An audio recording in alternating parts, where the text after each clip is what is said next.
शादी, ये शब्द सुनते ही किसी के दिमाग में बारात निकलती है तो किसी के दिमाग में हनीमून आता है। किसी को ये शादी जेल लगती है और आजकल तो हालात ऐसे हो गए हैं कि आधे से ज़्यादा भारतीय लड़के कहते हैं भाई हमें शादी करनी ही नहीं है। मैं पैसे कमा रहा हूँ, उसी से मैं अपने दुश्मन को बलवान बना रहा हूँ। वही पैसे मुझे ही बर्बाद करने के लिए यूज हुए और ये साइकिल बढ़ता ही। 26 से 40 की उम्र के बीच के 42% युवा कह रहे हैं कि ना हमें शादी करनी है ना ही हमें बच्चे चाहिए। 26 से 40 साल की उम्र के 42% युवाओं ने ये कहा कि वो ना तो शादी करना चाहते हैं और ना ही बच्चों की जिम्मेदारी उठाना चाहते हैं। ये कहानी उस समाज की है जो आज भी ये बिलीव करता है कि शादी जिंदगी की सबसे बड़ी डील है। लेकिन जब ये डील टूटती है तो सिर्फ शादी नहीं टूटती, टूटती हैं जिंदगियां। सोनम ने शादी के पहले ही राजा की हत्या की पूरी प्लानिंग कर ली थी। सौरभ की पत्नी मुस्कान रस्तोगी ने जिस तरह से पति की हत्या की साजिश रची, प्रेमी साहिल शुक्ला के साथ जिस तरह से पति के शव के 15 टुकड़े किए, उससे लोगों में आक्रोश। मुंह दिखाई के लिए जो पैसा मिला उसी पैसे से सुपारी देकर अपने पति की हत्या कर। अब सवाल यह है कि क्या शादी अभी भी प्यार और साथ निभाने का वादा है या बस ये एक लीगल कॉन्ट्रैक्ट बन चुका है जिसमें जरा सी चूक जिंदगी तबाह कर देती है। इंडिया में करीब 1,30,000 से ज़्यादा शादी से संबंधित केसेस कोर्ट में पहुंचते हैं। 2019 से लेकर 2023 के बीच में डिवोर्स केसेस में 40% का उछाल आया है।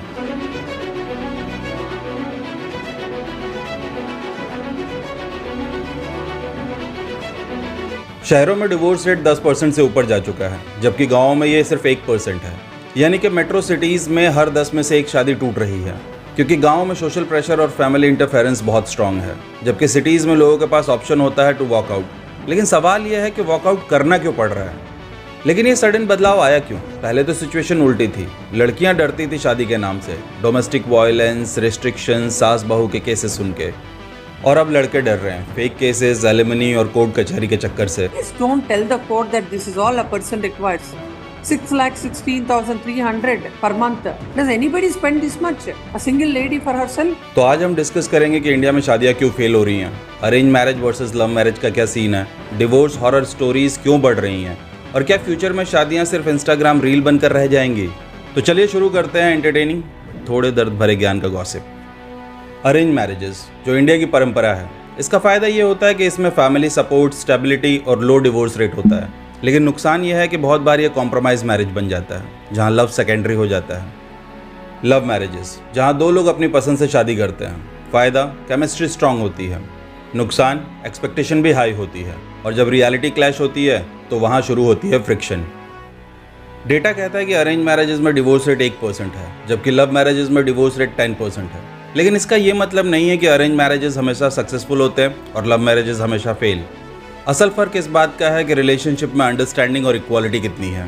देखो, शादी नाम की चीज़ पहले एक सोशल कॉन्ट्रैक्ट हुआ करती थी, यानी कि फैमिली और सोसाइटी वाले मिलकर फिक्स कर देते थे। 2018 के एक सर्वे के हिसाब से 90% शादियाँ अरेंज मैरिज हुआ करती थी, लेकिन शहरों में आज यह आंकड़ा गिरकर लगभग 60% पे आ गया है। अब अरेंज मैरिज का पूरा सिस्टम बड़ा फिल्मी है। पहले लड़के का बायोडाटा बनता है, हाइट, सैलरी, जॉब, कॉम्प्लेक्शन, बस ऐसा लगता है जैसे शादी.com एक सरकारी फॉर्म हो। और फिर लड़की का पोर्टफोलियो आता है, फोटो स्टूडियो वाली तस्वीर, हॉबीज़ में लिखा होता है सिंगिंग, डांसिंग, कुकिंग, लेकिन असल में हॉबीज़ होती हैं नेटफ्लिक्स बिंज वॉचिंग और इंस्टाग्राम रील। और फिर फैमिली बैकग्राउंड चेक होता है। लड़की की फैमिली पूछती है कि बेटा कितना कमाते हो, और लड़के की फैमिली कहती है कि हमें तो सिर्फ एक संस्कारी बहू चाहिए। और सबसे मज़ेदार लाइन होती है, हमें कुछ नहीं चाहिए, बस लड़की 2 कपड़ों में आ जाए। लेकिन जब शादी के टाइम डिमांड लिस्ट निकलती है तो कार, फ्लैट, गोल्ड, यानी कि 2 कपड़ों के साथ पूरा आइकिया का शोरूम चाहिए। अब शादी फिक्स हो जाती है 3-6 महीने में। कई केसेस में तो लड़का लड़की प्रॉपरली पहली बार बात करते हैं हनीमून पे, यानी कि शादी के लिए लाइफ पार्टनर चूज़ करने का उतना ही टाइम मिलता है जितना फ़ोन कवर चूज़ करने में लगाते हो। अब आते हैं उस इशू पे जो सबसे बड़ा डील ब्रेकर है, यानी कि पैसा। Alimony, maintenance, property dispute. कई बार हस्बैंड्स कंप्लेन करते हैं कि उन पर फॉल्स केसेस लगाकर उन्हें फाइनेंशियल बर्डन में डाला जाता है, और कई बार वाइफ आर्ग्यू करती है कि हस्बैंड और इन लॉज ने उन्हें रेस्पेक्ट नहीं दिया और बिना पैसों के उन्हें छोड़ दिया। इंडिया में मेंटेनेंस के केसेस 60% से ज़्यादा पेंडिंग हैं। ये लड़ाई सालों साल चलती रहती है और बीच में बच्चों की ज़िंदगी वर्स्ट इम्पैक्ट झेलती है। भारतीय शादियों में डिवोर्स का डर एक असली विलेन है। एक लड़की ने अपने US बेस्ड हस्बैंड से 500 करोड़ रुपए की एलिमनी मांगी। केस में पूरी फैमिली का नाम लिखा, यहाँ तक कि अपने 85 साल के बूढ़े फादर इन लॉ तक का।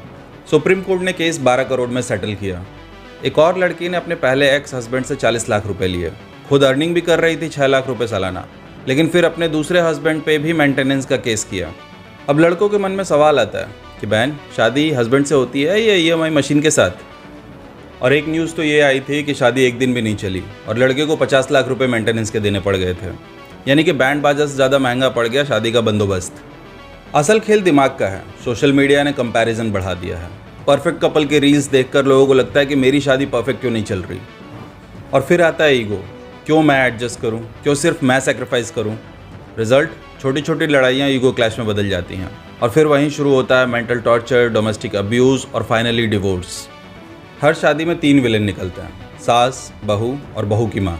तो लड़के की माँ, दूसरी लड़के की बीवी, तीसरे लड़के की बीवी की माँ। ठीक है, इन तीनों की वजह से अब सोचो लड़का बीच में सैंडविच बन जाता है। एक तरफ माँ कहती है कि बेटा तुझे अपनी बीवी पे कंट्रोल रखना होगा और बीवी कहती है कि तुम अपनी मम्मी के पपेट हो।